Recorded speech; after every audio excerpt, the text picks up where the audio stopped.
it is really nice to meet you. It's I don't know, it's funny talking to someone over the last however many months and like seeing one profile picture about that big and that's it. Right. Well, do I live up to like the expectations? Well, I mean, yes and no. I saw there was one picture you had somewhere, I think, where like you had like sideburns and a beard, but a totally shaved head. So I was expecting just like an absolute crazy guy. Right. Well, yeah. Like I started the Mad Max hairdo at the beginning of quarantine, and now I'm just like uncaring, like just let it go. So yeah, for me, I think I went.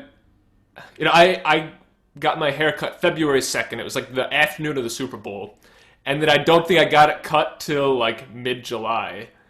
And mine, it doesn't look good. Like I was a big metalhead growing up, so I always wanted to like get my hair long like Metallica or something, and it just grows up. Like, and it's not even like a cool afro. It just looks awful. It looks like I have a giant mushroom on my head, a hair mushroom. Yeah, I same thing. I got colics like right along the crown, so my hair just like I look like a clown. But what kind of metal were you into? Or do you still listen to metal as well as, or just like have you moved away from that? Yeah, so I started listening to a lot of thrash when I was a kid. Like I didn't have any siblings, but I had an older cousin who's like 12 years older than me. So, at one point I was in a car trip with him and he was driving with his girlfriend up front and he just like gave me his iPod to keep me occupied for the next 3 hours. And I was just listening to like, I don't know, like a lot of Metallica and Mudvayne and like, and bands like that. And, Okay.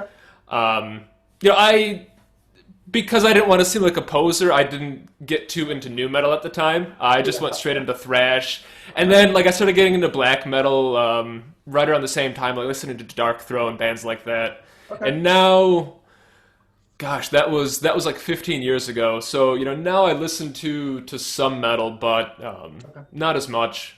I don't. I think after a while, for some people, like at least for me, um, you know, not the novelty wears off, but yeah, your tastes just change. Sure. Oh no, I get it. The reason I ask is because one of the projects I'm working on is actually like a concept album, like with gent and prog metal Mm, as kind of like the foundation, and then I'm writing like orchestral interludes between each song, and then the final song is going to be just like this, like there's a band called Fleshed Out Apocalypse that they mix yeah. orchestral and heavy, just it's just brutal, and that's kind of be the epic final song of this album. Interesting. Well, I'll say I didn't get into gent too much, but like obviously I'm familiar with the genre and the mixture of like various metal types and symphonic. So Sure. I'd actually be really interested to hear that because like what I listen to now is more black metal because I just Yeah. always loved it and thrash and then just like weird noise and drone and just like other Yeah. stuff that I just listen to because I find it so fascinating. But yeah, I'd find that really interesting. Yeah, I'll definitely send you a link when it comes out. So. All right, cool. And you know what that it's funny because that's something that I was gonna ask you about Yeah. because I see you talking about like making trap all the time, and I know in Codeburst you do a lot of synth stuff, and we can talk Yeah. about Codeburst later. Sure. And then you have some more kind of I don't want to say traditional because I think that like minimizes or like maybe even belittles what it really is, but kind of more traditional film scoring, Hmm. and then this project too. So Yeah. like how do you juggle doing 15 different genres at a time? Yeah. I that's a good question. It's really hard to juggle. Actually, the most difficult thing I did when juggling was when we were like finishing up Codeburst, which, like you said, is synth based and it's a lot closer to like synth wave based. I started another project which will be coming out in December, which is also synth-based, but it's a little more on the cinematic side versus like synthwave side. And I really wanted to make sure that those two voices were different. So like when this project comes out, I hope you don't hear like Codeburst in it, and I don't think you will. Just because I made a conscious effort to just make sure that, you know, any thematic material was different between the two. But like for stuff like trap and, you know, death metal and like symphonic based material, it's a lot easier to keep those separate just because of the, you know, the sound world that they live in. Right. Even though you'll hear like Reed flavors, or, you know, like maybe I overuse a theme like Horner does his little danger motif, you know. I have my little things too, which are definitely not as cool as his, but you know, it's an unfair comparison though. But anyway, yeah, like, you know, sometimes it's hard to keep it out, sometimes it's not. What I found with like this trap stuff is like I'm just lucky that I get to do kind of stuff that I love, and I'm not really like the projects that I'm working on, like this metal one and the trap one, they're really driven by me as opposed to being directed by somebody else. So it allows me the freedom to do what I want. So if it starts getting mixed genre, it's okay, because it's, you know, it's not for like those ones aren't for something other than me. Whereas there are other projects where a director will say, no, I don't want trap here. You know? Yeah, they don't want trap in their Christmas short film. Yes, right. Interesting. And I mean, like I get that being in the music world, you have all sorts of influences. Is that how kind of the varied genres, like the varied genre output came about? Yeah, so it's funny because you and I met on Twitter, and I've met basically everything I'm working on today. About 90% of it is because of the relationships I've made on Twitter or like some other social media. Like the Codeburst came about because the artist who drew Codeburst, I met him on a random tweet, you know, and it was just like, he talked about drawing cyberpunk stuff, and I, you know, said I like cyberpunk, you know, reading it and stuff, and we talked about synthwave, and, you know, I appreciate all music. There are some that I like more than others, and then synthwave was one of those ones where I didn't ever really listen to it before, and this person was, you know, gave me a bunch of things to listen to, and the next day I was just like, I wonder if I could write a synthwave track, and I sat down and wrote this track called We Bleed Ink in like a 2-hour span, and and then we just started talking, and it was like, why don't we do a project? And that's how Codeburst was kind of born. Interesting. See, and that's, I don't know, like so many people, and this is a fair complaint, but complain about the evils of social media, and you see it all the time, but that's the aspect that people don't talk about. I mean, because I've met so many composers and so many other people who are film music fans, or also like film music critics or journalists, all online. I mean, and especially now where it's been the last 6 months kind of in lockdown, you know, that's the only way to meet people. And I mean, if you have those types of communities, there's nothing else like it. I mean, you know, you and I have both been around long enough to be on, you know, to have been on forums that, like, especially that were more popular in like the mid 2000s, and you know, that had a similar community feel, but I don't know, there was still a little more detachment than what you see now. Right. Well, and it's like you could, you know, forum relationship is a little more editorial versus something where Twitter, it's, you know, you can, for good and bad, you know, you can shoot something out in seconds on Twitter, whereas like a forum, you might sit there and like reread your post, you know, edit it before you put it up, and whereas like Twitter, people, you know, pound the table, I want an edit button, but, you know, but it's like, yeah, the the evils and the goods. You know, I got onto Twitter for the simple fact that I was like, I need some way, you know, besides Facebook to just kind of like reach out and, you know, get stuff out there, because otherwise it's like just me listening to myself, you know. Right. And the crazy thing is, it's like, yeah, it's become less of a tool for marketing and more of a tool for networking. And like the metal project that I'm working on was a dude that I met on Twitter too. And I mean, it's just kind of, yeah, I'm a fan of social media. So, Cool. I mean, and it's obviously working out well. yeah. So I mean, I don't know. I don't want to get stuck in the genre too much, but Sure. I find it really interesting because there's so many people, they have their couple genres or one genre and they stick to it. Yeah.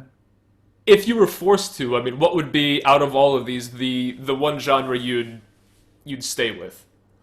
Probably orchestral, for the simple fact that that the orchestral music is, to me, the one that has the most variety of emotion.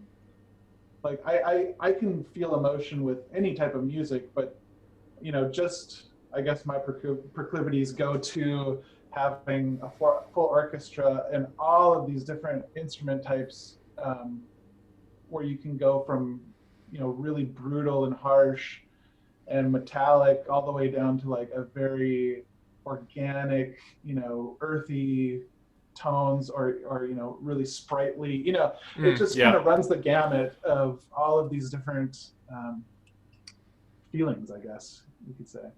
No, and that makes sense. And I think, you know, once you get into kind of more specific or niche genres, not to say that like a death metal can't elicit a spectrum of emotions, but Yeah. it's much better at certain emotions than others. Whereas, yeah, I totally agree that something that's orchestral can, you know, really hit that array much stronger. Yeah, yeah. So that makes sense. Yeah.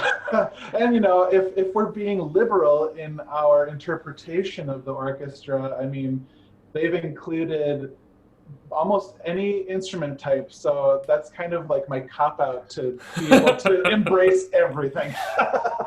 Well, yeah, there are all sorts of videos of, you know, Hans Zimmer concerts where he just strolls onto the stage like wailing away at an electric guitar. Yeah. So, you know, at that point, yeah, I haven't heard any orchestras with like a full drum kit and double bass blasting, but Right, you know, right. maybe that's for, you know, 2021.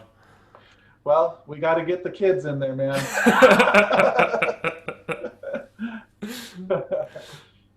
Cool, man. And I know that I don't know if it's all your projects, but a lot of your projects you've worked with Ben Larson too. I mean, does Yeah. he? I've got, you know, a whole bunch of questions I could ask, but I mean, how's the composition process go with two of you working on a project?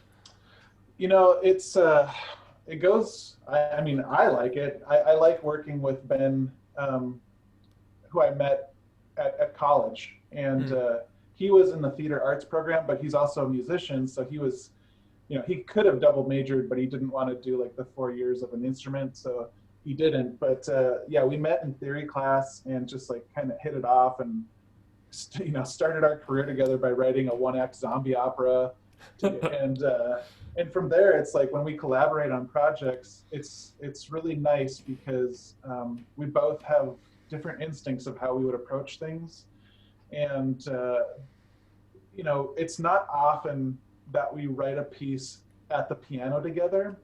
What happens more so for our workflow is like we'll each write our stuff, and then we'll each edit each other's stuff and make suggestions, and a lot of times, you know, we'll take passes through each other's stuff and maybe add some instrumentation or orchestration that we hear that the other guy didn't, or whatever. So it almost changes it to become like a Ben and Reed thing versus just like a single, like what we would have output by ourselves.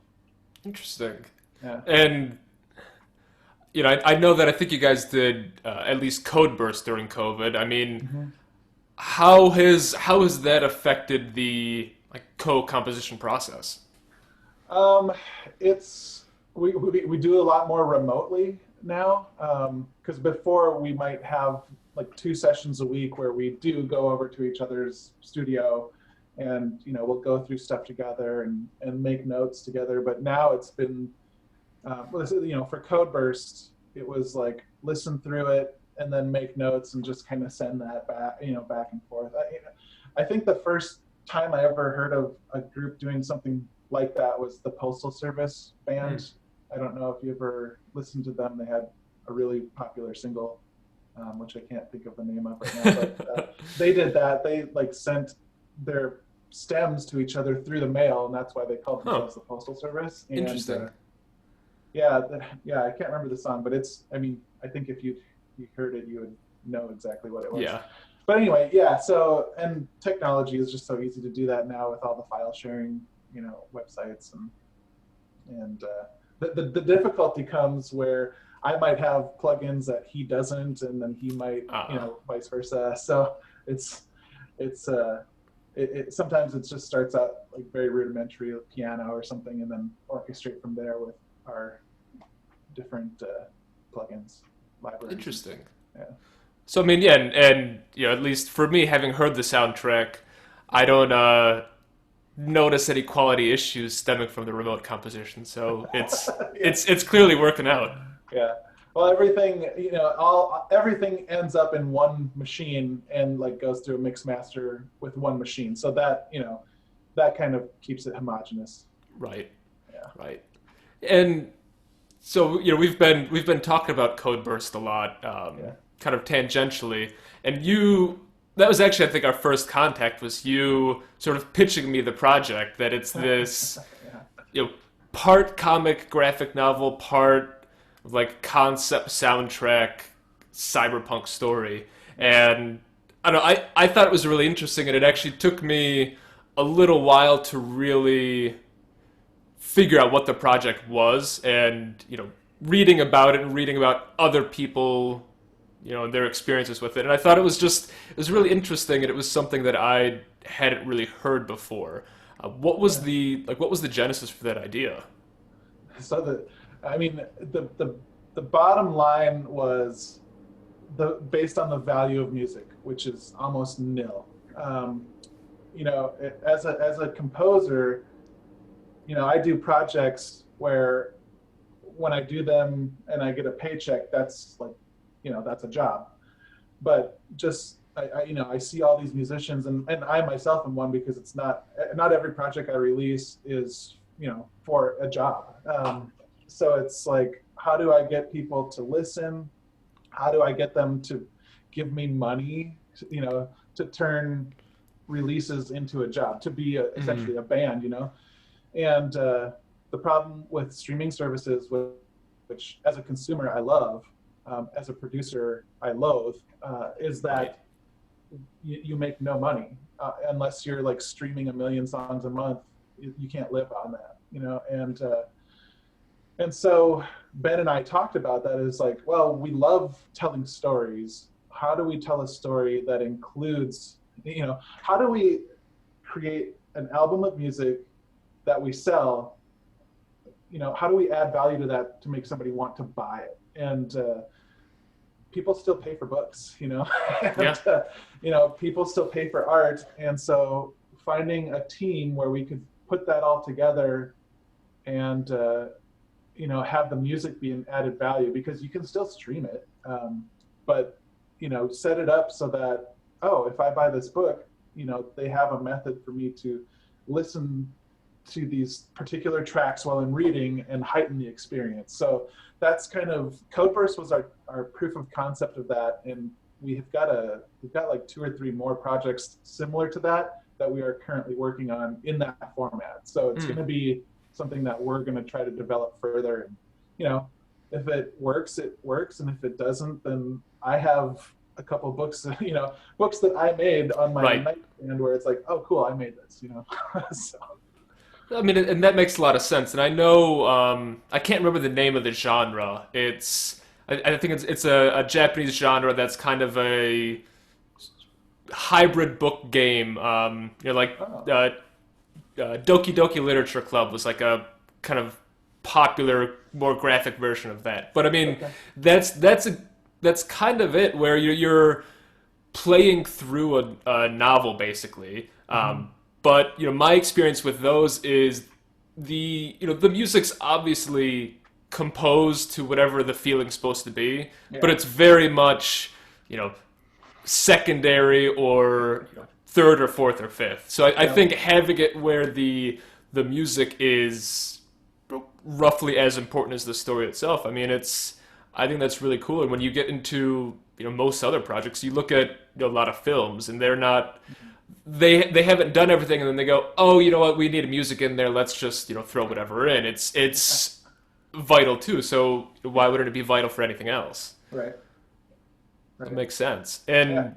And so then how was the composition process with all the other third party musicians or bands that you worked on? Because I know for people who haven't listened, the soundtrack is kind of broken up into two halves, with the first half being a lot of songs where you and Ben collaborated with other musicians, and then the second half being the kind of more pure score, as we'd be more familiar with. Yeah. Okay. So working. So okay. Yeah. So Ben and I produced everything ourselves. The musicians that we worked with were there. There were, trying to remember now, five of them, and four of them were singers, and then one of them was a guitarist. And for three of the singers, they were all able to record in home studios. Mm. And so they did that and then sent their stems to us. And then, I just put it into the project and then produced it. Um, and then same with the guitarist. He recorded at home and sent me the stems. There was one singer who didn't have access to home studio. So it was like waiting for shelter in place restrictions to lift, and then making sure that everybody was healthy, and then like actually scheduling time for her to come into the studio and still like keep socially distant, and wear masks when she's not singing and stuff like that. So that part of it was like the last thing that we did Mm. for the album, essentially, because everything had been completed before. I think we were pretty much all done by mid-March, and we released the album in June, at the end of Okay. June. And for them, was it just you and Ben saying, "Hey, here's the track. Here's kind of the vocal line we want you to do, and that's that"? Or I mean, did it ever become more of a collaboration or co-composition process? Um, no, so for the singers, um, Jur, her name is Jordan Meyer. She was the one who had three songs on the soundtrack, and she was the one that came into the studio.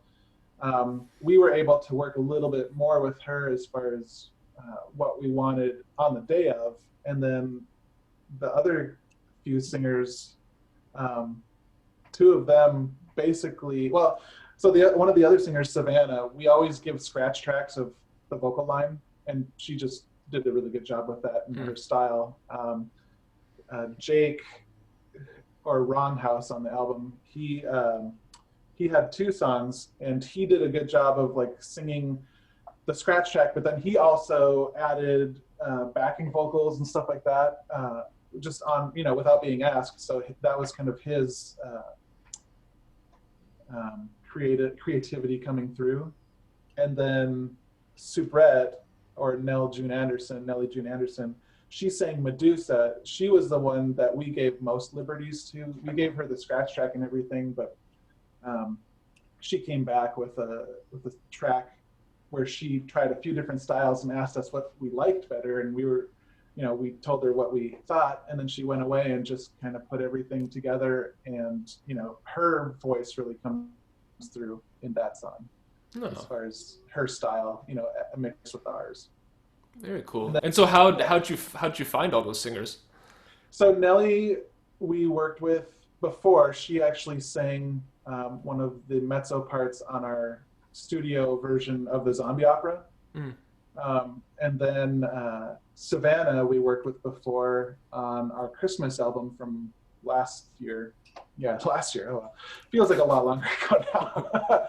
But she sang a couple tracks on our Christmas album, and then Wronghouse grew up in Oregon, where Ben grew up, so they kind of knew each other through different circles.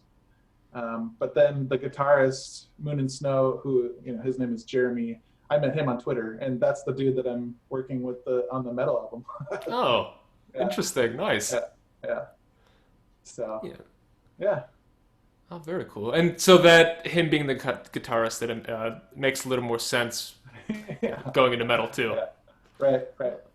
Nice. And so I know, I think, was Codeburst planned to be in 2 parts or just like a multi-part story? We would like to make it just last forever if we could. I think right now, I think we anticipate for sure 1 more part, if not 2 more, but we're just going into planning phase for volume 2.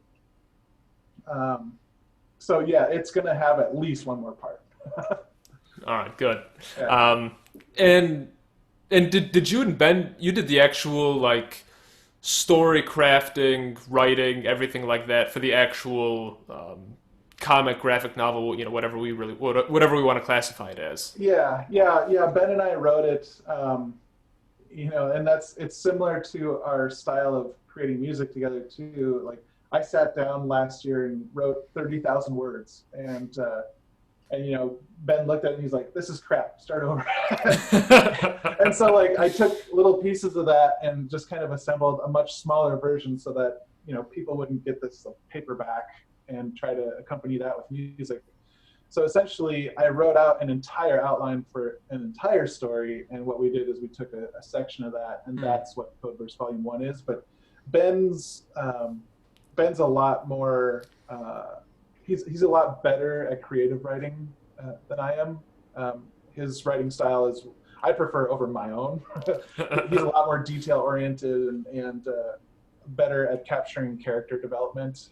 And so when he finished his pass, I was like, oh yeah, this is what I had in my head, but I couldn't put that on paper. So I think it becomes easier for him to do that kind of thing when I take a first pass at like the really rough stuff, Interesting. And so had you done much creative writing before that? Not anything that is like for public consumption. We Ben and I years ago we actually wrote, and when we say we, it's the same thing. Like I wrote a whole bunch of stuff, and he's come back and refined a little bit of it. But we actually wrote a steampunk novel, and he came back and developed a couple of the chapters of that. And actually, the prologue of that novel is one of the projects we're working on in the Codeburst, digital multimedia format. Interesting. Yeah. Very cool. I've got to start listening to some steampunk-like music and figure out that genre now. What constitutes steampunk music? Is someone who really knows nothing about the genre. To be honest with you, I don't know. When I looked it up on Spotify, they gave me like a playlist of folk music. So, I guess it's going to be whatever we want. But I can imagine like folk music with a bent towards chamber orchestra accompaniment. So that's kind of what I have in my head, and maybe a lot of ticking clock type of stuff. How do you? That's a good question. It's like that's going to be a fun kind of adventure. Is figuring out the voice for a steampunk property. Especially one told from our perspective, not somebody else's. Yeah, I mean, because I'm partially picturing like some industrial elements too. Maybe that's too on the nose, but. Yeah, no. I don't know. I mean, I think that it's interesting because, especially with like Cyberpunk having such a big kind of resurgence recently, and kind of coupled with synthwave, like most people can imagine what it sounds like. But I mean, maybe there are people more well versed who who already have an idea of what steampunk should be. But I mean, I think that's much more of a clean slate where you can just start really experimenting. Well, and it's like genre is so hard because, you talk to people who are into synthwave, and there are diehards or purists who say cyberpunk is not a genre of music. It's an aesthetic, and but thinking about the relationship between that and then trying to glean what steampunk is, and like you said, industrial, where I can hear that, but my mind for industrial goes directly to like early Nine Inch Nails and stuff like that. And then I think, oh, that's diesel punk, which is a totally separate thing from steampunk. And the parsing of genres is something that's really hard. So I never think about things in terms of, oh, I need to stick within this. It's just like, okay, I like this as a base. What can I do to make it mine? That's gotta be really freeing. And I think, Oh, yeah. I don't know, I mean, is that hard for you to do, to just kind of say, genres get away from me? I don't think it's hard. I guess I don't. Yeah, I guess I don't really. Yeah, I never really think about it in those terms as far as like, I'm not going to be pigeonholed or something like that.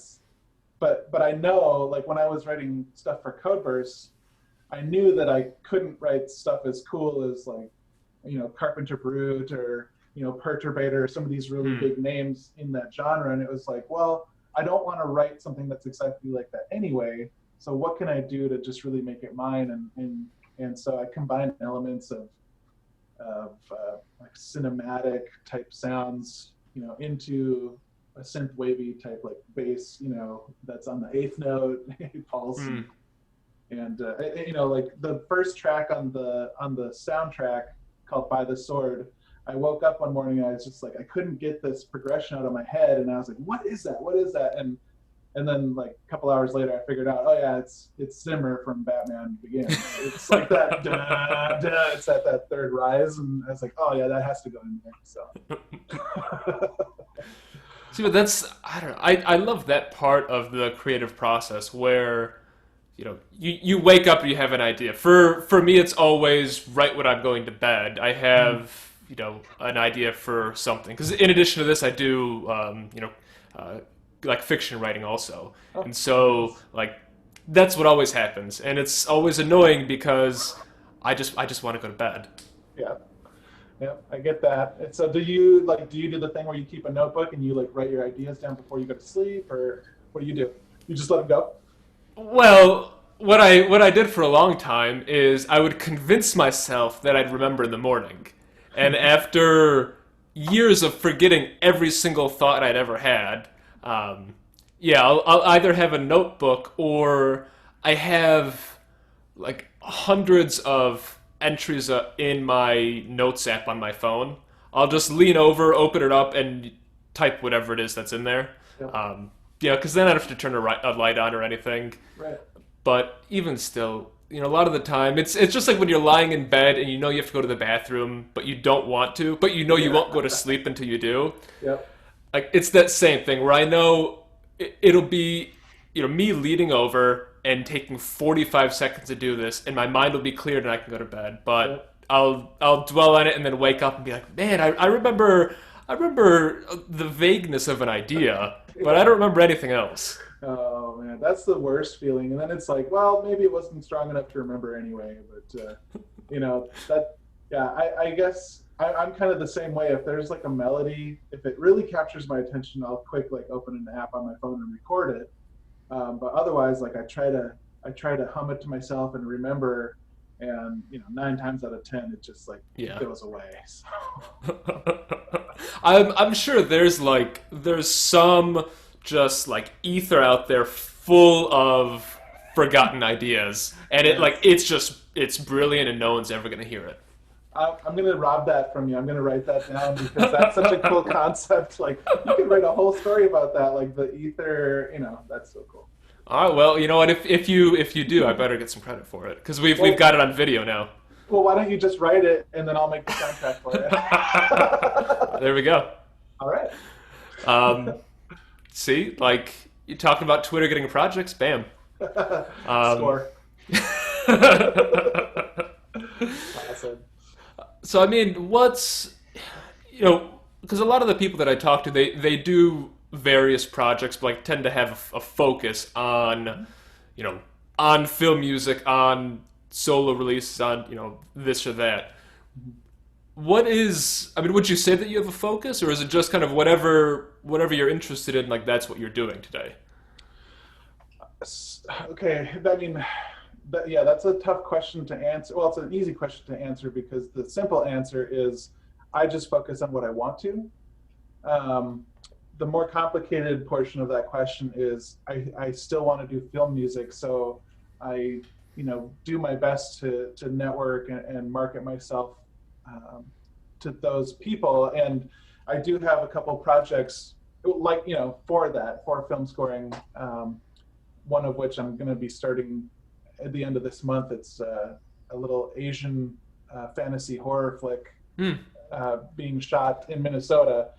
And so yeah, I get to write some Asian music, I guess. Interesting. We'll see how that goes because it's a Hmong director, which is I don't know where they are based out of in the world, you know, in Asia, but there's a large Hmong community in Minneapolis, and he's one of the bigger film guys in that community. So I got asked to participate on that project, and I'm looking forward to it. It's going to be fun to kind of stretch my muscles and try to you know, grab their culture's instruments and their kind of like music mentalities and put that into a horror score.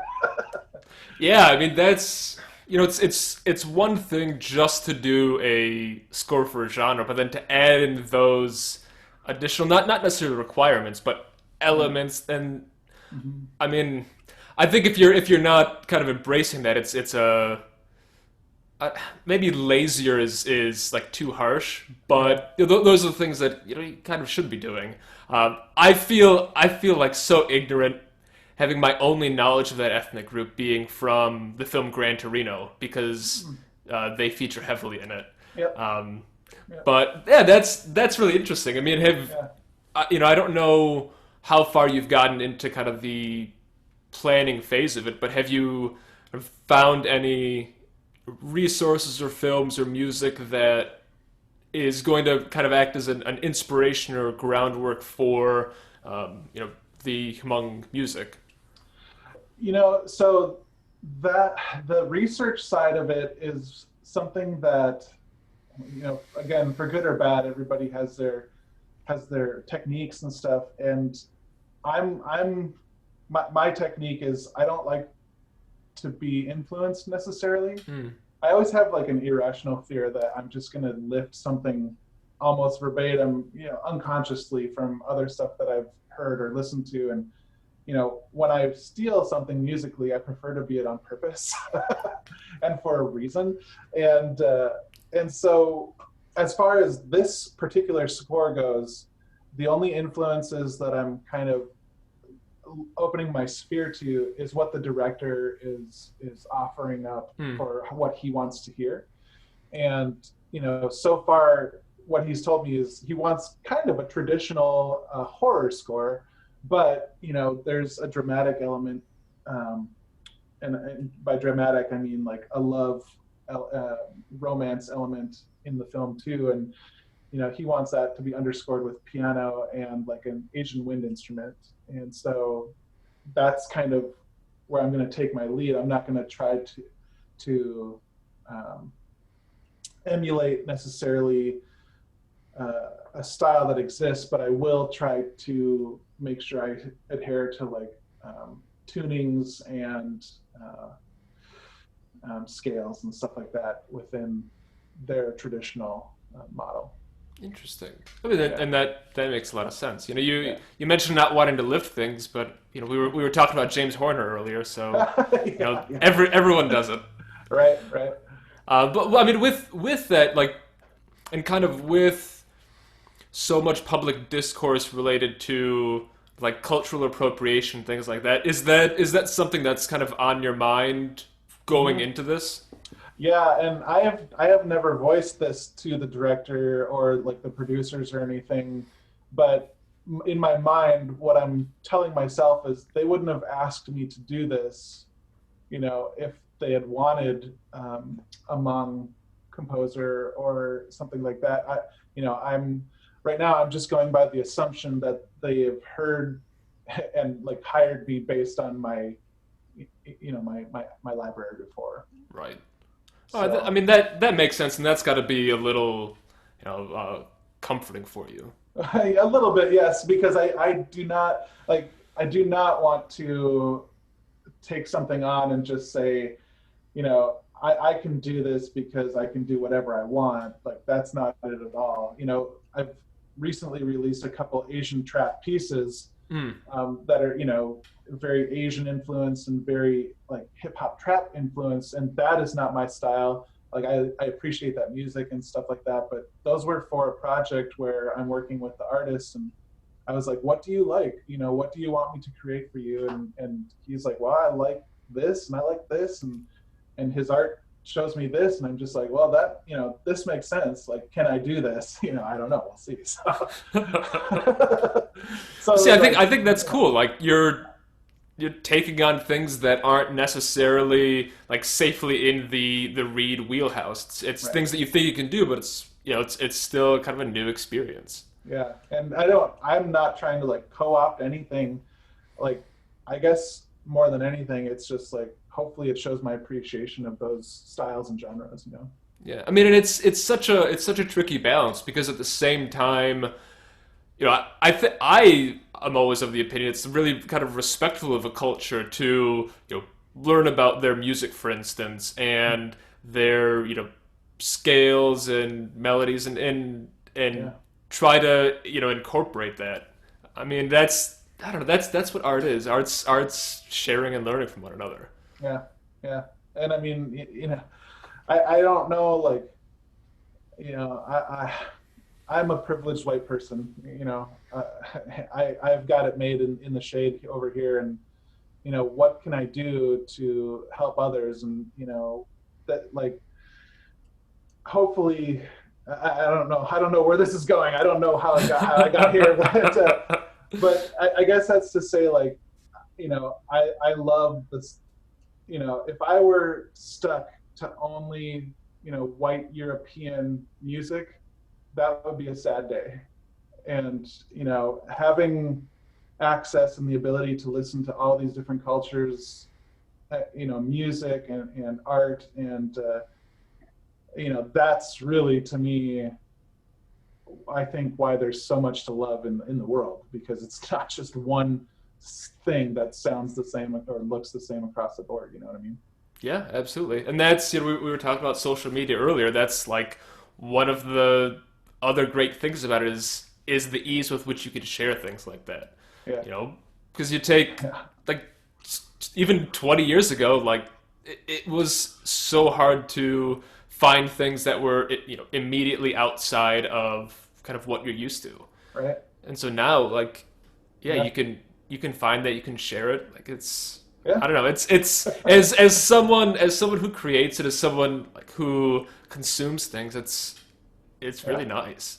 Yeah. Well, and, like, the beauty part is too, it's like we have access now to all of these things, and we may not like it all, but if you don't like something, there's not a huge cost to, or a huge sunk cost to have found that, but on the flip side, it's like when you find stuff, you can really get into it, and then you can start supporting that artist, or supporting that culture or community by paying for stuff. And Yeah, it's like above and beyond your subscription to Spotify or YouTube or whatever. You know what I mean? yeah, no, absolutely, and that's why I'm so glad that there's the Bandcamp Fridays that have popped Yeah. up where like I'm such an egregious offender of like just listening to a zillion hours of stuff a year on Spotify, and it's like Yeah.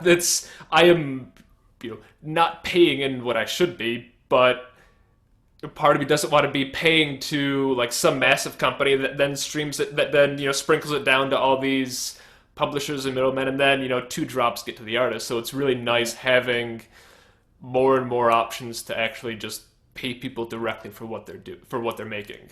Yeah, yeah, I agree. Yeah. All right, so moving away from those big heavy topics. Yeah, sorry about that. You know what? I goaded you into it, so it's my fault, really. Well, I know that you've done a lot of short films. Have you done feature length ones as well? I don't remember. Yes, but it's been a while. The last feature length I did was a film called Limp Wings, and it was for a production team that I've done quite a few short films with as well. And that's been like 9 years. Oh, wow. So mostly short films in the interim, and then really my career hasn't been like linear at all.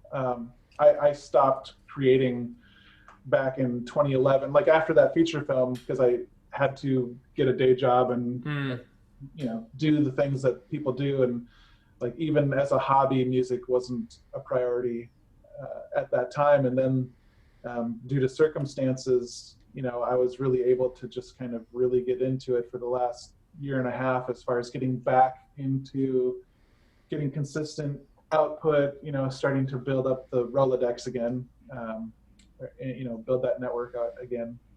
And so now that's kind of, I'm, ready to take on more stuff if that's the direction I choose to go, because, the Codeburst model is something that appeals to me a lot more than getting a film score, where I'm at the whim of the director and the producers. And, not that would be a bad thing. I would take that job in a heartbeat, but if I were also looking at, I could spend the next 3 months working on this multimedia project that is going to have this and that, and it'd be, unless the film was going to like pay for my house or something, it would be a hard thing to think about. No, I mean, and look, that makes total sense, because one, basically you have complete control, with Ben involved, obviously, and then the other, you've got a team that you're creating for someone else. So I totally get that. So this is actually something that I've been thinking about recently. Is just because I've been writing more about short films, as you know, and short film music. I mean, what's your approach when you get a short film to score? Can you repeat the question? The Zoom broke up there. Oh, sure.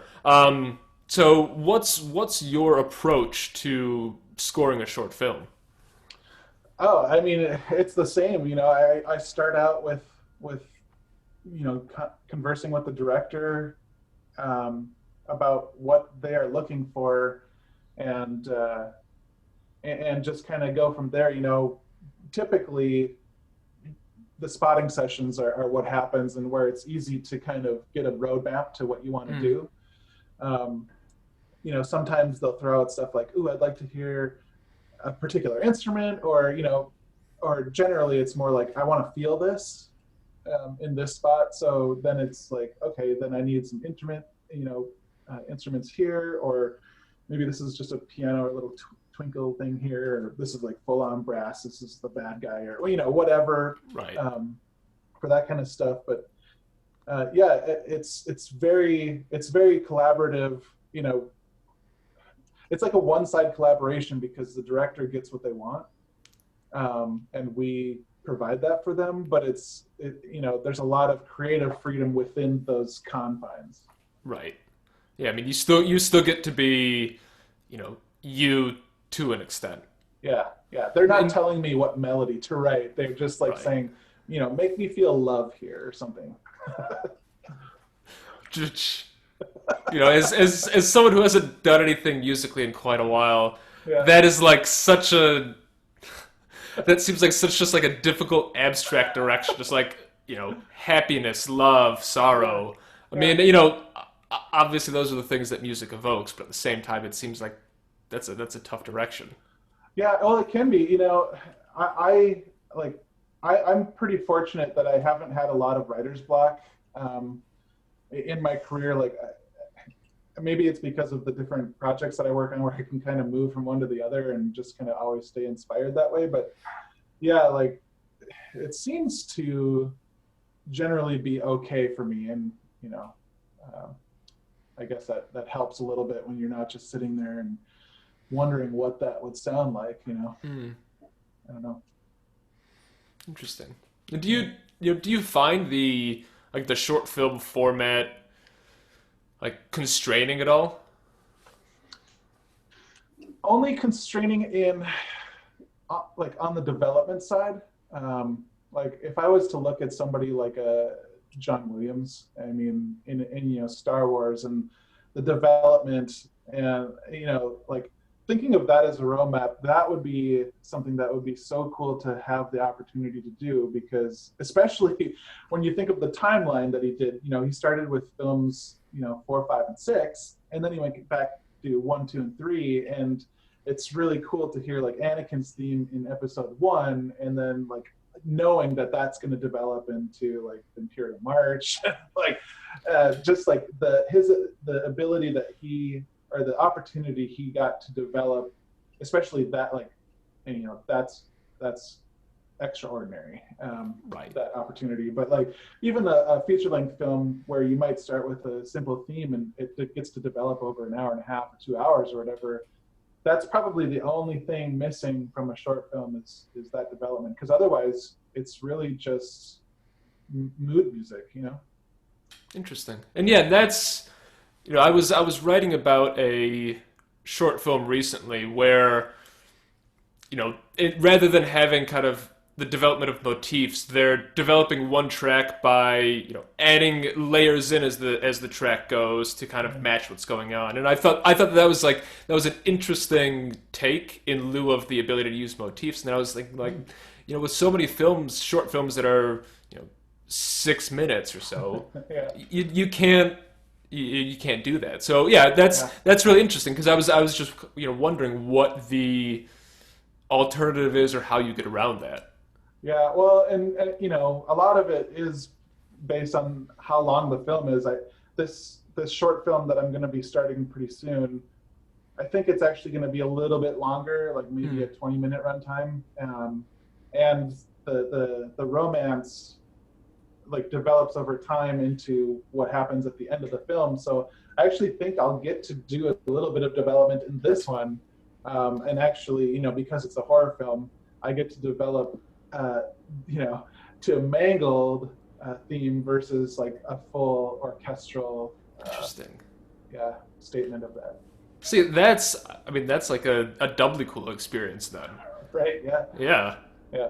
And yeah, I think the only short film I can think of off the top of my head is that has a like a clear thematic progression is it's something like I don't know if it's the girl who got startled or something like that. It's one of the entries in the Ballad of Buster Scruggs, the anthology the Coen brothers did. So Yeah. it was I think it was a Carter Burwell score.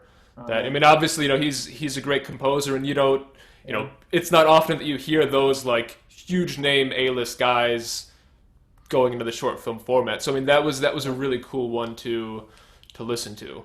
Yeah. Yeah. I love Burwell stuff. I mean, how can you not, man? He's great. But that's one of the things I find kind of frustrating of film music is like everyone knows Zimmer and Williams and now everyone knows Ludwig Göransson and a couple other guys like Giacomo, things like that. But then you have people who are like still just incredibly talented, who have done all sorts of really good films and great scores, Yeah. and most people don't know them. Right. They don't know the names, and I think it's so unfortunate because it's such an integral part of the film, and you'll recognize the music, Yeah. but you just don't know who did it. It's an interesting, it's like a whole, like this, what we're talking about right now could be a whole other series of topics, but it's like, I read a tweet a couple weeks ago about how music for video games has really stepped up where film music has not. As far as like being able to be more developed, you know, maybe orchestrally or even just compositionally, where a lot of like film music now seems to be just like pulses and, you know, pads and very more simplistic in nature.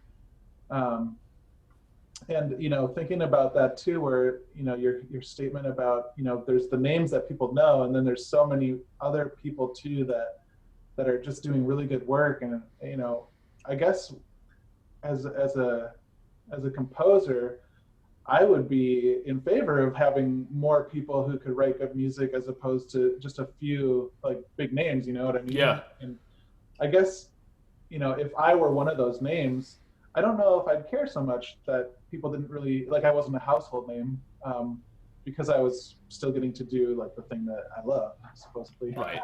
I mean, and look, you know, people aren't getting into film music to be like a household name. Right. Yeah, that's for sure. Yeah. Oh my God. I had a teacher in college, a professor who taught me a ton of stuff about film music. And, you know, one of his statements was, he was like, this is Steve Martin's thing, but he's like, which, you know, if you want to be rich and famous, just try being rich first.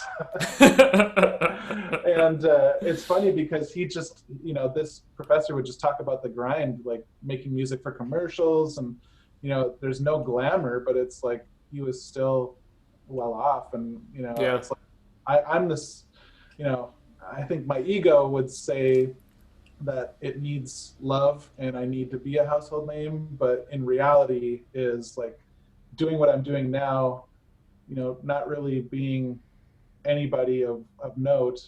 I'm having so much fun and like creating content that I hope others like. But at the end of the day, like I'm like, I'm waking up and I'm getting to do something awesome. So. Yeah. I mean, and you know, look, that seems like the most important part of it. Like as long as you're still where you can do it and enjoy it. I mean, that's what pretty much everyone's looking for in Yes. in something. And nobody finds it. So the fact that it's like that, I mean, that's awesome. Yeah. Do you feel like you love what you do? I know like this is a passion of yours to be like into film music and review it and stuff like that. Like, is that something that you see developing further, or is it something that you keep where it is to just stay sane?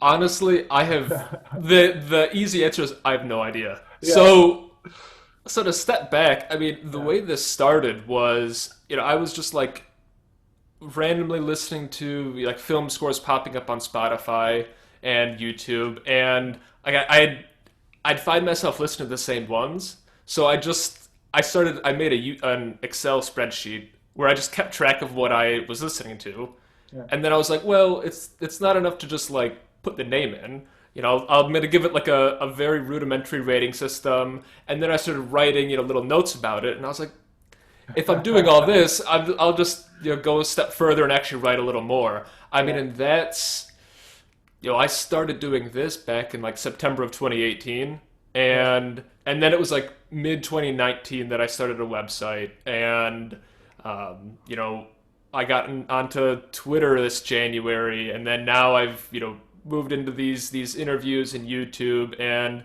so I mean it's a slow progression of expansion. Sure. So I don't really know, you know, where it's going to go, but you know that the point you made of are you going to keep it as a passion? Like I think that's the most important thing, because the second it's not a passion, like the second it becomes work, like I've already got a job.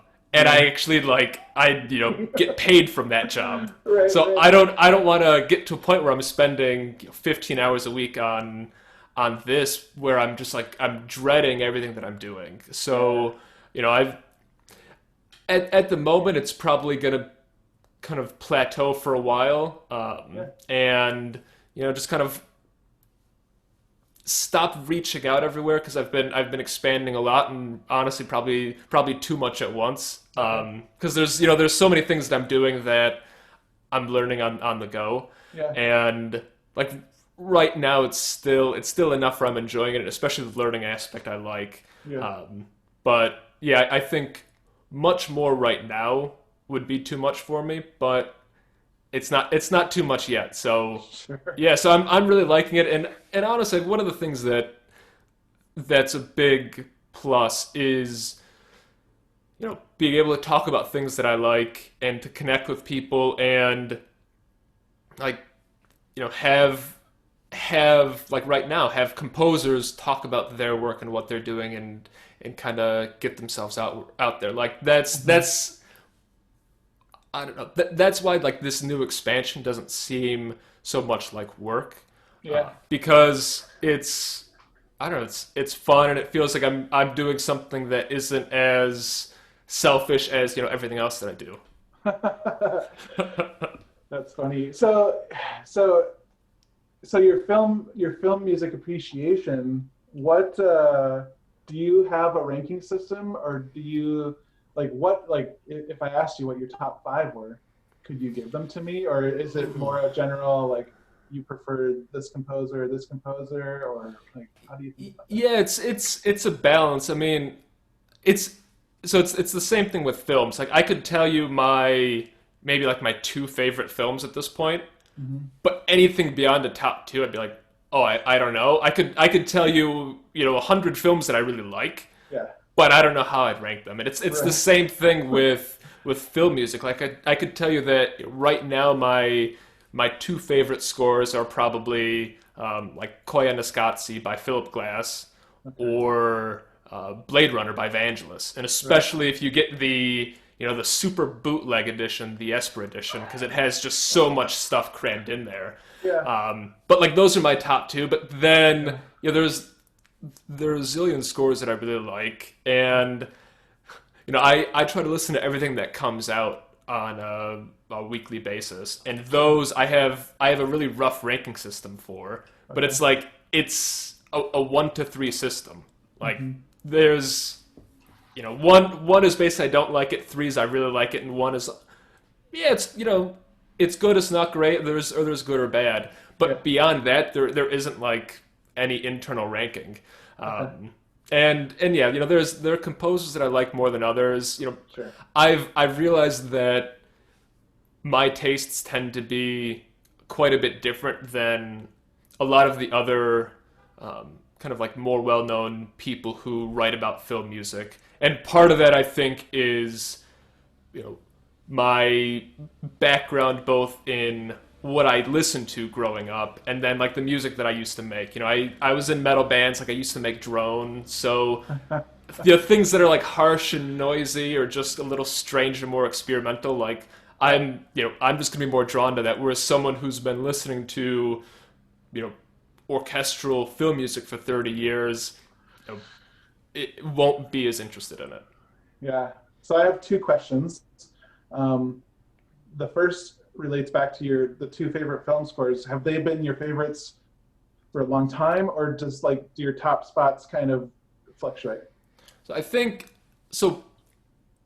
Blade Runner had been my favorite for a long time, and it was one of the first film scores that I ever had any sort of like physical or digital copy of, and I just listened to it so much, and I think. And part of the reason I like it is also why I love the film so much. I mean, it creates this just like really immersive, believable atmosphere. Like there's a scene where Harrison Ford's character is walking down the street, like passing these storefronts, and like every couple seconds you're just hearing little bursts of music come out, and then he gets 20 feet further and you're hearing different music, and it's like, Yeah.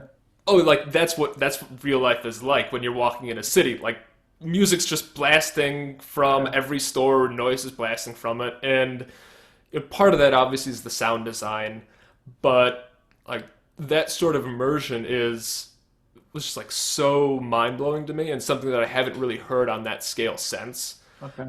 And then Koi Nisgatsi is a more recent one, and that I think for me isn't so much on how it works like within the film. It's just as a standalone piece of music. Like I can put that on repeat for like 4 hours straight and just sit there just listening to it, because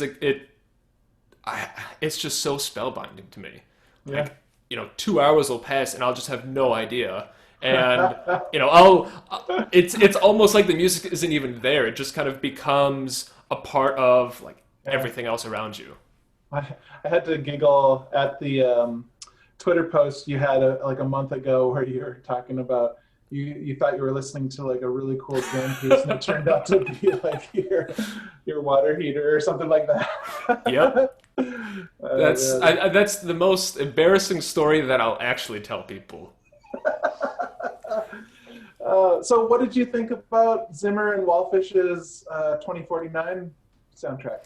So I wasn't crazy about it when I first saw the film in theaters. I don't know what that was, like 2.5, 3 years ago. Yeah. I thought that it took a lot of the kind of more bombastic synthy elements from Vangelis's original score and just kind of like built on those without the without all the other elements that kind of made his score so good. And I also thought that listening to the score as a standalone, I think you have the two Sinatra tracks and then one other licensed track that they're in the middle of the film and it works in the film, but I think it's really jarring when you're listening to it.